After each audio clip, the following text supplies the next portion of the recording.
हे दोस्तों, मैं कमलेश मेहता आपका स्वागत करता हूं हमारे YouTube चैनल में। दोस्तों, मैं हमारे यात्रियों के साथ 8 दिन की आदि कैलाश यात्रा पर हूं, जिसमें से आप हमारे यात्रियों की पिछले 4 दिनों की यात्रा हमारे YouTube चैनल पर देख सकते हैं।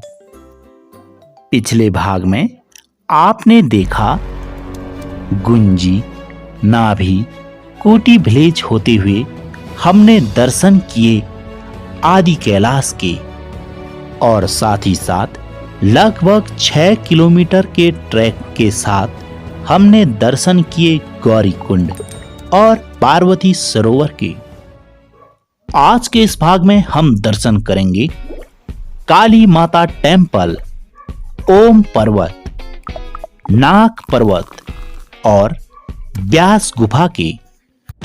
चलिए अब देखते हैं हमारे यात्रियों की आदि कैलाश यात्रा की 5वें दिन की यात्रा। सुबह का नाश्ता करके लगभग 7 बजे हमारे यात्री तैयार हो चुके हैं ओम पर्वत के दर्शन के लिए। यह दृश्य नपलचू गांव के हैं, जो हिमालय की गोद में बसा एक बेहद ही खूबसूरत गांव है। नपलचू से कुछ ही दूरी पर गुंजी विलेज पड़ता है। ओम पर्वत जाते समय गुंजी विलेज के मनमोहक दृश्यों का हर कोई कायल हो जाए। सुबह का यह सुहाना सफर और गुंजी विलेज की यह खूबसूरत दृश्य किसी का भी मन हर लें। गुंजी से जैसे जैसे हम आगे बढ़ते हैं, जैसे जैसे इस मार्ग में हम आगे बढ़ते हैं, इस मार्ग में पड़ने वाले नदी नाले इस सफर को बेहद ही मनोरंजक और साहसिक बना देते हैं। अभी हम पहुंचे हैं काला पानी, जहां से व्यास गुफा के दर्शन होते हैं। काला पानी से हमारे गाइड हमारे यात्रियों को असिस्ट करते हुए काली माता टेम्पल के दर्शन के लिए ले जा रहे हैं, जहां काली नदी का उद्गम स्थल है।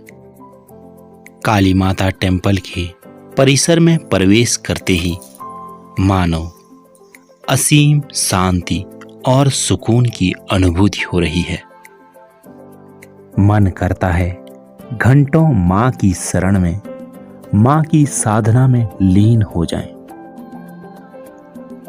यह काली माता टेम्पल के चारों ओर का दृश्य है।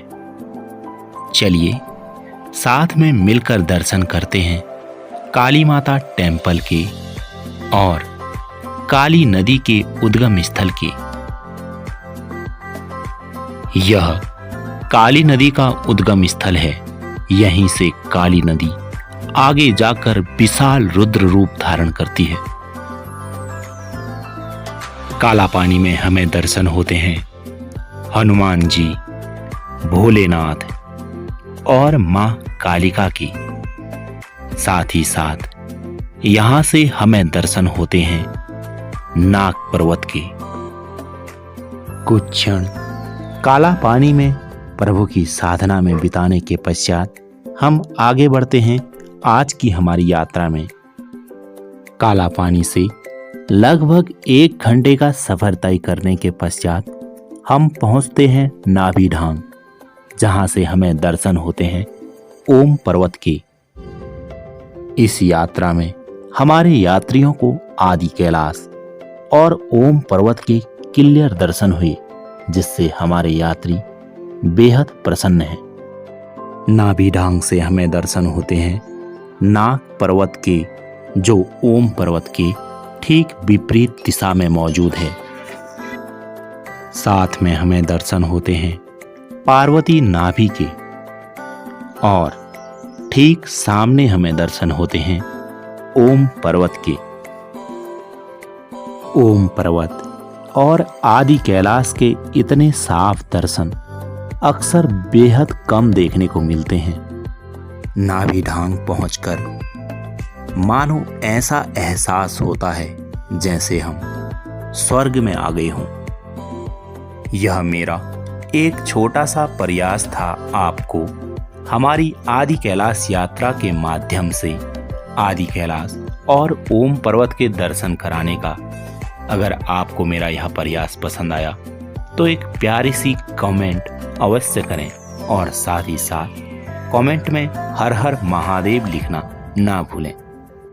ओम पर्वत के दर्शन के पश्चात अब वक्त आ चुका है धारचूला की ओर प्रस्थान करने का।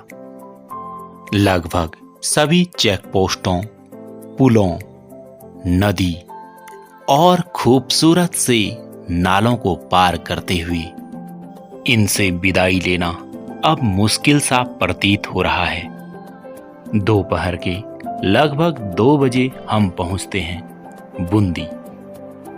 बूंदी में लंच करने के पश्चात हम रवाना हुए धारचूला की ओर। आदि कैलाश की यह बेहद खूबसूरत यात्रा करने के पश्चात लगभग 5 बजे हम पहुंचते हैं धारचूला अपने होटल में। इसी के साथ हमारी 5वें दिन की आदि कैलाश यात्रा यहीं समाप्त होती है।